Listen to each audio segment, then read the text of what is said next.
ನಮಸ್ಕಾರ, ಸುದ್ದಿ ದಿನಕ್ಕೆ ಸ್ವಾಗತ. ನಾನು ರಾಹುಲ್ ದಯಾಳ್. ಪ್ರಮುಖ ಸುದ್ದಿಗಳನ್ನ ನೋಡೋಕ್ಕೂ ಮುಂಚೆ ಈ ಕ್ಷಣದ ಹೆಡ್ಲೈನ್ಸ್.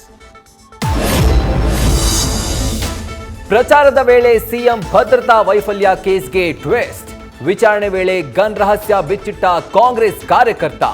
ರಿಯಾಜ್ ಗನ್ ತಂದಿದ್ದನ್ನ ಸಮರ್ಥಿಸಿಕೊಂಡ ಮಾಜಿ ಶಾಸಕ ಆರ್.ವಿ. ದೇವರಾಜ್.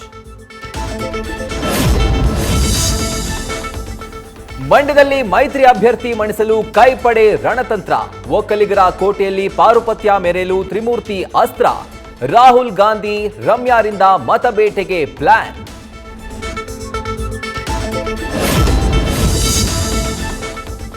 ಗೆಲುವಿಗಾಗಿ ದೇವರ ಮೊರೆ ಹೋದ ಡಿಕೆ ಸಹೋದರರು. ತಮಿಳುನಾಡಿನ ಶನೇಶ್ವರ ದೇವಾಲಯಕ್ಕೆ ಭೇಟಿ ನೀಡಿ ವಿಶೇಷ ಪೂಜೆ. ಇತ್ತ ಡಿಕೆದು ನೋಟು, ಡಾಕ್ಟರ್ಗೆ ವೋಟು ಎಂದ ಮುನಿರತ್ನ.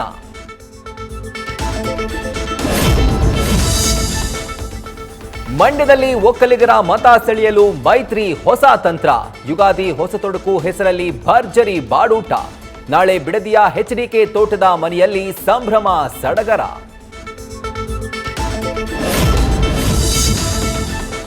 ಹೈದರಾಬಾದ್ ಲೋಕವನ್ನ ಕಬ್ಜಾ ಮಾಡಲು BJP plan. Hindu fire brand ನಾಯಕಿಯನ್ನ ಕಣಕ್ಕಿಳಿಸಿ ಠಕ್ಕರ್. ಓವೈಸಿ ಭದ್ರಕೋಟೆಯನ್ನ ಭೇದಿಸ್ತಾರಾ ಮಾಧವಿ ಲತಾ?